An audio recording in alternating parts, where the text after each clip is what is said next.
Hello students, already we have completed chapter 1st and 2nd of class 8 English. Today I am going to start chapter 3rd. This chapter name is Glimpses of the Past. Means प्राचीन काल की history की कुछ झलक झांकियाँ. इस lesson में हम कुछ जो हमारा हिस्ट्री है, इतिहास है, उसकी कुछ झांकियाँ दी हुई हैं और वो किसके माध्यम से दी हुई है? स्पीच और बबल्स के माध्यम से दी गई है. हमारे इतिहास की झलक जो हमें पढ़ने से पहले हम इसके बारे में जो कुछ घटना हुई है उनके बारे में मैं एक बार आपको विस्तार से बताना चाहती हूँ. This chapter is divided into 9 parts. ये चैप्टर जो है 9 पार्ट्स में डिवाइड है. First the martyrs, second the company conquest, third British rule, fourth Rammohan Roy और fifth operation, sixth dissatisfaction, seventh the sparks और एट रिवोल्ट और ninth the fight for freedom. इन सब टॉपिक के बारे में हम इस चैप्टर में पढ़ेंगे. जब हमारा जो स्वतंत्रता का आंदोलन शुरू हुआ था, प्रथम युद्ध हुआ था स्वतंत्रता के लिए 1857 में, तो 1757 से 1857 के बीच की इसमें घटनाएं दी हुई हैं कि कैसे कब क्या हुआ वो इसमें बताया गया है. ओके. और इसमें स्पीच और ये जो बबल्स दिए हुए हैं, इन बबल्स के माध्यम से इसमें बताया गया है, लोगों के द्वारा कथन कहे गए हैं जो बबल्स के अंदर हैं कि किसने क्या कहा. Okay, let start to read. First the martyrs. शहीद. मार्टियर मीन्स जो लोग शहीद हो गए हैं उनके बारे में बताया. Those who die for their country से, जो अपनी देश की भलाई के लिए जिन्होंने बलिदान कर दिया, जो मर गए हैं. At a function in Delhi. ये दिल्ली में एक फंक्शन है, यहाँ से स्टार्ट होता है, वहां से ली गई है. ये पिक्चर जो है दिल्ली के फंक्शन की है. O my countryman, let your eyes fill with tears as you recall the sacrifice of India's martyrs. ये लता मंगेशकर है. इस फंक्शन में वो गाना गाती है कि ए मेरे वतन के लोगों, कंट्री मेरे देशवासियों. आपने गाना सुन रखा होगा कि ए मेरे वतन के लोगों, जरा आंख में भर लो पानी, जो शहीद हुए हैं उनकी याद करो कुर्बानी. तो वही उसकी ये 4 लाइन्स हैं उसी सॉन्ग की, और सबने सुन रखा है ये सॉन्ग कि वो देशवासियों से कहती है कि जो शहीद हुए हैं उनकी याद में, कि सबकी आंखों में आंसू आने लगते हैं जैसे ही हम अपने शहीदों को याद करते हैं. Okay students, now let's read question answers. Where was the picture taken from. ये जो पिक्चर है, ये पिक्चर कहाँ से ली गई है? ये पिक्चर कहाँ से ली गई है? Function in Delhi. तो कहाँ से ली गई है? द पिक्चर है was taken from Delhi. Delhi से ली गई है ये picture. First answer is the picture has been taken from Delhi. Okay. Second, who is singing the song in the picture. इस पिक्चर में कौन गाना गा रही है? अभी मैंने बताया था आपको कौन है. Lata Mangeshkar. Lata Mangeshkar is singing the song in the picture. Okay students. Second part, the company's conquest. जो कंपनी है, जो ईस्ट इंडिया कंपनी थी, उसकी जड़ें जो है भारत में जम चुकी थी, तो उसकी विजय के बारे में बताया कि 1757 से 1849 के बीच में कैसे क्या है उसके बारे में बताया गया है. With its superior weapons the British East India Company was standing its power in 18th century India. Superior weapons. Superior weapons means बहुत ही अच्छे और दूसरों की बजाय वेपन्स मीन्स हथियार होना, कि उनके पास जो है, जो east India British East India company थी, उसके बाद बहुत ही अच्छा असला था. वाज स्टैंडिंग पावर, जिससे कि उसकी जो शक्ति वो बढ़ रही थी. 18th सेंचुरी इंडिया में उसकी शक्ति बढ़ती जा रही थी. इंडिया 1765. अब 1765 का ये इंडिया दिखाया गया है. इंडियन प्रिंसेस, ये जो येलो कलर में है, ये भारतीय जो राजकुमार है उनके वो है, उनका राज्य बताया गया. और ब्रिटिश टेरिटरी, और जो ब्रिटिश टेरिटरी का क्षेत्र है, ये जो पिंक कलर में है, इसको ये ब्रिटिश उसका क्षेत्र है. टेरिटरी मीन्स एरिया, रीजन, जो क्षेत्र है. ओके. इस पिक्चर के माध्यम से, मैप के माध्यम से दर्शाया गया है. Indian princes were short sighted. Short sighted means not considering what will probably happen in the future, कि वो उनकी दूरदृष्टि जो थी अच्छी नहीं थी कि क्या फ्यूचर में क्या होगा. जो भारतीय राजकुमार थे, दैट अपस्टार्ट राजा वाह call the English merchants they will help me to defeat him. और दैट, इससे क्या होता है कि जो राजा है वो इंग्लिश जो अंग्रेजी जो मर्चेंट्स है, व्यापारी हैं, उन्हें सहायता के लिए बुलाते हैं कि उन्हें, तो भारतीय देश जो है एक दूसरे से लड़ रहे थे, वो एक उनको सहायता लेते हैं, ब्रिटिश लोगों की, ब्रिटिश कंपनी की सहायता लेते थे दूसरे को हराने के लिए। The people had no peace due to such constant fight. तो लोगों में जो है शांति नहीं थी उस समय, जब ऐसी ये युद्ध होते थे कि राजकुमार जो है वो ब्रिटिश कंपनी की सहायता लेते थे, आपस में लड़ते थे एक दूसरे को हराने के लिए, उससे तो उससे क्या है, शांति नहीं थी, कॉन्स्टेंट फाइट्स और युद्ध हो रहे थे। The rivalries help the East India company and it could easily subdue Indian princess one by one. और इससे क्या है, विरोधी जो है वो उन्होंने सहायता विरोधियों की सहायता ईस्ट इंडिया कंपनी ने, एंड इट कुड, इससे जो है ईस्ट इंडिया कंपनी वो आसानी से सबड्यू में कब्जा कर लिया उसने। जो भारतीय राजकुमार हैं उन पर एक के बाद वो एक पर कब्जा करने लगी, इससे उनको लाभ हो रहा था, एक एक करके नरेशों को दबाती जा रही थी, क्योंकि वो उनकी सहायता लेते थे दूसरे राजा को हराने के लिए, तो वो उनके ऊपर अधिकार जमाती जा रही थी। A far seeing ruler like the brave Tipu of Mysore for the British till the died fighting. A far seeing ruler, लेकिन एक राजा था जो, वो कैसा था, उसने जो है मैसूर का, टीपू सुल्तान कौन है, मैसूर का बहादुर टीपू सुल्तान अंग्रेजों से लोहा लेता रहा, मीन्स अंग्रेजों से वो लड़ता रहा और लड़ता ही वह युद्ध में मारा गया। This is Tipu Sultan. ये जो है ये ऐसा योद्धा था जो बहादुरी से इसने अंग्रेजों का सामना किया और उनसे लड़ते लड़ते वह मारा गया। Okay students, thank God there is peace in the country now, no more wars and no looting by thugs. अब जो है लोग जो है वहां पर कुछ विचार, अपने अपने विचार प्रकट करने लगे। अब कुछ लोग क्या कहते हैं वो देखते हैं। थैंक गॉड, भगवान का धन्यवाद है कि there is peace in the country, कि जो है अब देश में शांति है। नो मोर, अब और युद्ध नहीं है, और ना ही ठग्स में जो लूटपाट करते हैं, अब ज्यादा लूटपाट भी नहीं हो रही है ठग के द्वारा। It is God who sent the British, ये भगवान है जिन्होंने ब्रिटिश को भेजा। How did Indians react to this conclusion. अब इसमें बताया गया है कि इंडियन लोग जो हैं, जो भारतीय लोग हैं, वो कैसी रिएक्ट में प्रतिक्रिया करते हैं, इनके बारे में कैसी प्रतिक्रिया करते हैं। जो ईस्ट इंडिया कंपनी है उसके बारे में उनके विचार बताए हैं। तो वो कहते हैं, ये हमने पढ़ लिया था ये भी, okay.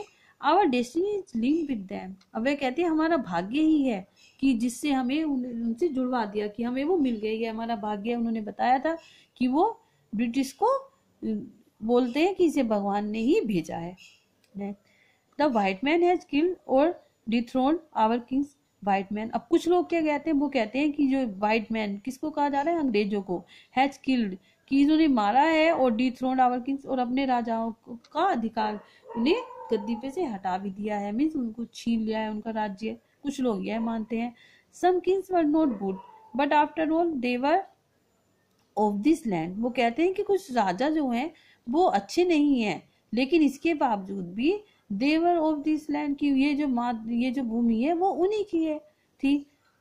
How we have become slaves of foreigners, ये कुछ व्यक्ति कहते हैं, आपस में बात करते हैं, कहते हैं कि कैसे हम उनके, फॉरेनर्स में विदेशी, जो विदेशी हैं उनके कैसे हम दास बन सकते हैं। तो ये सब लोगों की प्रतिक्रिया थी ईस्ट इंडिया कंपनी के बारे में, कि अपने अपने विचार प्रकट कर रहे थे। What things were helpful to the British company is extending its power in India, वो कौन कौन सी चीजें हैं जिससे जो है उस सहायता मिली ब्रिटिश कंपनी को अपना वो फैलाने में, अपना विस्तार करने में। कौन सी चीजें थी, powerful superior weapons were helpful to the British company is extending its power in India. First answer. Second, what kind of Indian princes were there in 18th century India, 18th century India में जो थे Indian princes कैसे थे राजकुमार। तो Indian princes were short side, Indian princes were short side in 18th century India, वो दूरदृष्टि था उनके पास, दूरदृष्टि का अभाव था कि वो आगे की नहीं सोचते थे, और वो ईस्ट इंडिया कंपनी अंग्रेजों का सहारा लेते थे आपस में युद्ध लड़ने के। Now let's see third British rule, जो ब्रिटिश शासन था 1765 to 1836। उस समय की हम बात करते हैं। इसमें बताया गया है कि सामाजिक स्थिति कैसी थी। Religious leaders preached ideas like untouchability and child marriage.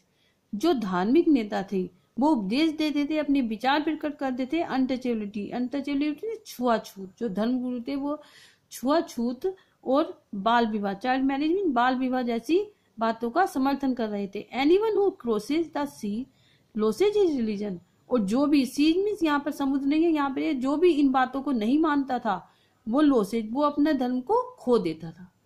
कि जो धार्मिक गुरु हैं वो छुआछूत बाल विवाह जैसी बातों के समर्थन कर रहे थे, बात कर रहे थे। और जो सामाजिक स्थिति जो थी वो बिगड़ी हुई थी उस समय।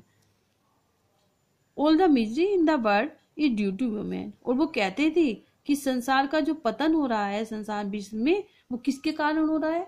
स्त्री के कारण। वो स्त्रियों को पतन का कारण मानते थे। कौन? जो धार्मिक गुरु थे। Okay, the truth was that Indian had lost self respect and British scorned them. सच्चाई यह थी जो भारतीय थे वो अपना सेल्फ रिस्पेक्ट, जो आत्मसम्मान है, वो खो रहे थे। और ब्रिटिश जो है उनसे घृणा करते थे। भारतीयों का जो स्वाभिमान है वो खोया जा रहा था। Being merchants, the British wanted quick profits, their heavy taxes forced farmers to abandon their fields. और जो अंग्रेज थे, बीइंग मर्चेंट, जो व्यापारी होते थे, द ब्रिटिश जो है वो अंग्रेज लोग वांटेड क्विक प्रॉफिट, वो ज्यादा लाभ कमाना चाहते थे उनसे। Their heavy taxes forced farmers, और वो बहुत ज्यादा टैक्स लगाते थे फार्मर्स पर। टू अबैंडन देयर फील्ड्स, की यहाँ तक को अबैंडन मींस गिव अप, उन्हें जो है अपने खेत छोड़ने पड़ते थे। कि वो इतना ज्यादा टैक्स लेते थे कि जो फार्मर्स थे, जो किसान थे, वो उन्हें बहुत ही ज्यादा टैक्स देना पड़ता था, जिससे वो अपने खेती छोड़ देते थे।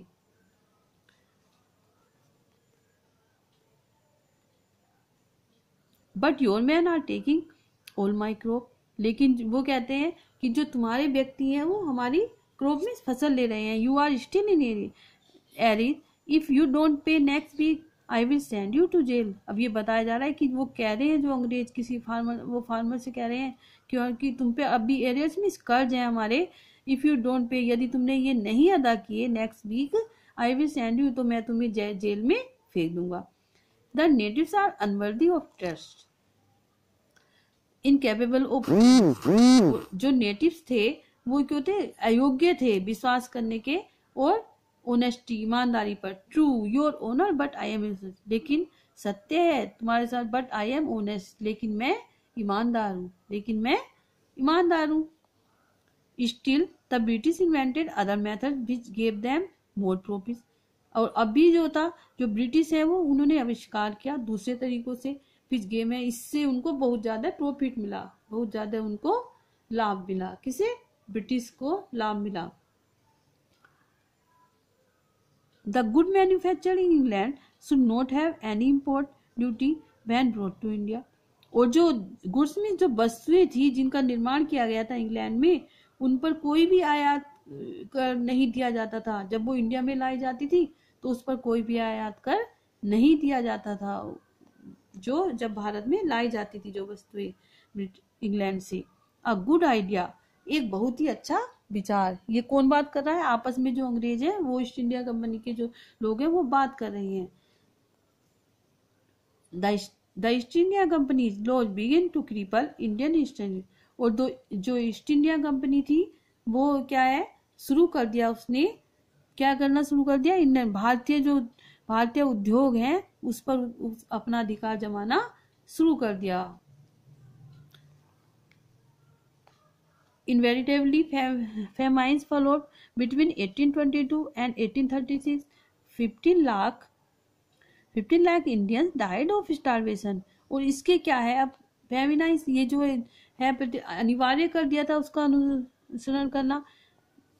बिटवीन 1820 और 1830 के 15 लाख, इससे क्या हो गया कि 15 लाख जो भारतीय हैं वो मर गए, वो भूख से मर गए। कि इतना ज्यादा पतन कर रहे थे वो, और आपस में इतना ज्यादा उन्होंने वो कर दिया था किसानों का और उनका, कि इससे जो है भूख से किसान जो है, आधे किसान वो मर गए, वहां पर तबाह हो गए। The British policies ruined the expert artisan and their business.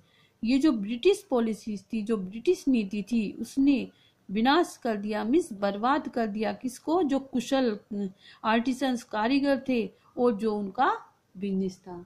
Means ये है कि अंग्रेजों ने बहुत ज्यादा लाभ कमाने के लिए हर तरीका अपनाया और इंग्लैंड से आने वाले माल पर कोई टैक्स नहीं था। और जो हमारे जो दस्तकार हैं, जो आर्टिस्ट थे, उनकी हालत भी उन्होंने बुरी कर दी थी। किसानों और आर्टिस्ट की हालत सबसे बुरी कर दी थी। किसानों पर टैक्स लगा दिया था, उन्हें तबाह कर दिया था। और जो कुशल दस्तकार थे उनको भी उनको बहुत ज्यादा विनाश कर, उनको भी नष्ट कर दिया था, लॉस हुआ था बहुत ज्यादा। Okay, let's read question and answers. Who preached the ideas like untouchability and child marriage?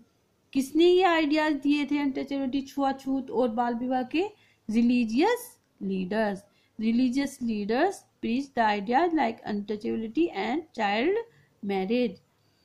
Who said anyone who crosses the sea loses his religion? और किसने कहा था कि जो क्रॉस करेगा सी को अपने वो अपना धर्म खो देगा? किसने कहा था? ये भी religious leaders said. Okay student, thank you. That part we will read in next video. Okay, thank you, have a nice day.